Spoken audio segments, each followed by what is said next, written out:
जब एक डेमोक्रेसी में गवर्नर और इलेक्टेड गवर्नमेंट एक दूसरे के सामने खड़े हो जाए तब वो सिर्फ कॉन्स्टिट्यूशनल क्लैश नहीं होता, वो एक वार्निंग होता है कि सिस्टम के फंडामेंटल्स शेक हो रहे हैं। और केरला में आज वही एक बार फिर से देखने को मिल रहा। जब ये मैटर सुप्रीम कोर्ट के सामने आया तो जज का एक सेंटेंस ही था जो सबको सिट स्ट्रेट करने पर मजबूर कर गया। If you are unable to reach some consensus, then the intervention of the court is the only option. Justice JB Pardiwala का ये लाइन सिर्फ वार्निंग नहीं, एक कॉन्स्टिट्यूशनल पंच था। और ट्विस्ट भी यहीं से आता है कि ये लाइन बोली है उन्होंने ही जिन्होंने पिछले कुछ महीनों में गवर्नर्स और प्रेसिडेंट के रोल्स पर टाइम लिमिट्स लगाई थी। तो इस बार क्या मुद्दा रहा है, चलिए आज की इस वीडियो से समझते हैं। अब सीन एकदम मूवी जैसा था। Court room packed, lawyers tense, political delegates silent. और जैसे ही हियरिंग शुरू हुई तो जस्टिस पर्दीवाला ने कैजुअली बोला, hope there are some developments, but tone में एक स्ट्रॉन्ग मैसेज था कि इनफ इज इनफ। अब इस केस का कोर एक सिंपल फैक्ट है, केरला की गवर्नमेंट और केरला के गवर्नर के बीच बिल्कुल भी नहीं बन रही।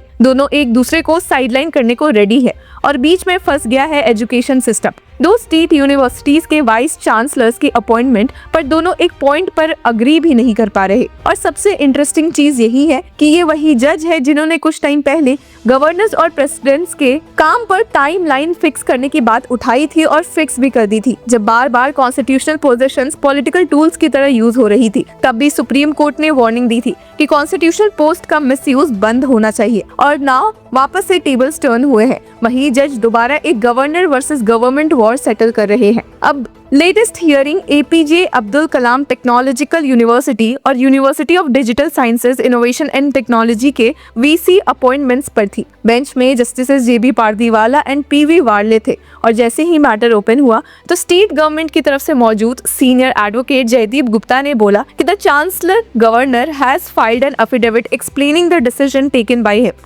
मीनिंग गवर्नर ने क्लियरली बताया है कि उन्होंने कैसे नाम्स चूज किए और क्यों। फिर अटॉर्नी जनरल R वेंकटरमनी उठकर बोले कि justice Sudhanshu Dhulia committee had recommended 2 sets of names and the chancellor picked up 2 names. I believe the chief minister has some difficulty with these names. ये लाइन जेंटल थी बट इम्प्लीकेशन एक्सप्लोसिव कि chief minister को governor के chosen candidates पसंद नहीं आए और governor उन्हीं पर एडमेंट है, यानी कि यहाँ पे ईगो क्लैश पीक पर था। और तुरंत ही सीनियर एडवोकेट गुप्ता ने रिप्लाई किया ऑलमोस्ट फ्रस्ट्रेशन के टोन में कि the very name the chief minister said is not acceptable is the only name acceptable to the chancellor. I think it is heading for a resolution by this court. मतलब एक candidate जिसे CM बिल्कुल reject करना चाहते वही governor की favourite choice, यानी ये एकेडमिक सिलेक्शन नहीं पॉलिटिकल बॉक्सिंग मैच बन गया है। दोनों साइड एक इंच भी पीछे हटने के लिए रेडी नहीं है, इसलिए सुप्रीम कोर्ट को रेफरी बनकर बीच में आना पड़ रहा है। अब जस्टिस पर्दीवाला ने कामली क्लैरिफाई किया कि कमिटी ने हर यूनिवर्सिटी के लिए 4 नेम्स रिकमेंड किए थे, मीनिंग चॉइसेस अवेलेबल थी, लेकिन दोनों ने डिलिबरेटली सबसे अग्रेसिव ऑप्शन पिक किया। और फिर उन्होंने एक बार फिर बोल दिया कि by Tuesday if you can all work it out well and good, otherwise we will appoint. अब अटॉर्नी जनरल ने कंसीड किया सॉफ्टन टोन में कि I have no difficulty if the chancellor finds 2 names figures in both the list then they are the best candidates to be recommended. लेकिन court ने फिर भी warning repeat की।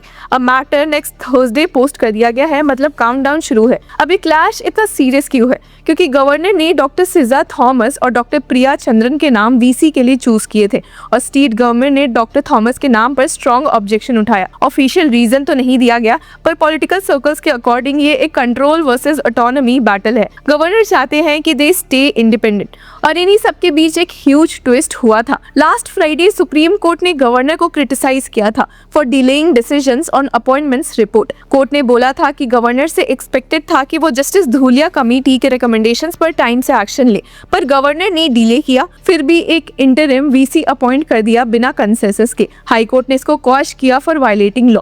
फिर स्टेट गवर्नमेंट अब सुप्रीम कोर्ट गई है और इस पूरे मैटर के बीच एक और लेयर है जो बहुत इंटरेस्टिंग है, प्रेसिडेंशियल रेफरेंस कंट्रोवर्सी।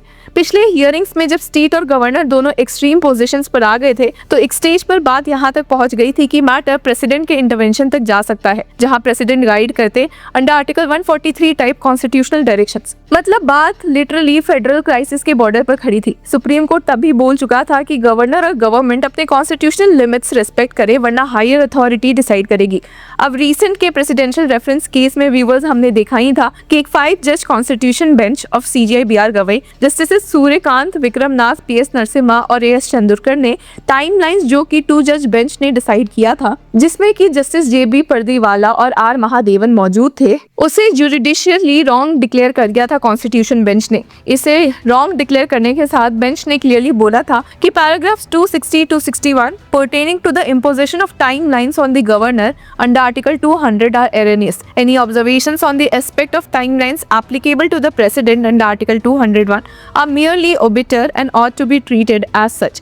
और अब फिर वही सिचुएशन लगता है सामने आ गई है, जहां गवर्नमेंट कह रही है कि गवर्नर एजुकेशन ऑटोनॉमी डिस्ट्रॉय कर रहे हैं। गवर्नर कह रहे हैं कि गवर्नमेंट पॉलिटिकली मोटिवेटेड है, मतलब पूरे एडमिनिस्ट्रेटिव अपॉइंटमेंट्स जो सिर्फ अकेडमिक्स के लिए होते अब एक पावर शो डाउन बन चुके हैं। केरला के स्टूडेंट्स और एजुकेशनल कम्युनिटी के लिए ये सिचुएशन नाइटमेयर बन गया है। यूनिवर्सिटीज विदाउट परमानेंट वीसीज, मतलब सब कुछ फ्रीज। और सबसे पेनफुल फैक्ट, इसका असली प्राइस स्टूडेंट पे कर रहे हैं, ना कि गवर्नर या सीएम। अब पॉलिटिक्स में ये सब नॉर्मलाइज हो गया है, लेकिन जब सुप्रीम कोर्ट को बोलना पड़ जाए कि अदरवाइज वी विल अपॉइंट, तब समझ लो कि डैमेज पीक लेवल पर पहुंच गया है। इन सारी लड़ाई में एक फिलोसॉफिकल एंगल भी है कि क्या गवर्नर जो सेंट्रल अपॉइंटमेंट होता है स्टेट यूनिवर्सिटीज पर कंट्रोल रखना चाहिए, या इलेक्टेड स्टेट गवर्नमेंट को अकेडमिक सिस्टम गवर्न करने का राइट मिलना चाहिए। यही कोर डिबेट भी है। और जब federalism and educational policy collide करते हैं तो जुडिशरी फाइनल अंपायर बन जाती है। आज इंडिया का एजुकेशन सेक्टर एक ट्रांजिशन फेज में है। New bills, new councils, new central dominance narrative, और केरला जैसे स्टेट स्ट्रांगली रेजिस्ट कर रहे। ये वीसी अपॉइंटमेंट्स केस एक सिंबल बन चुका है centre versus state policy tug of war का। इसलिए आज की कोर्ट रूम मूवमेंट इतना हिस्टोरिक था।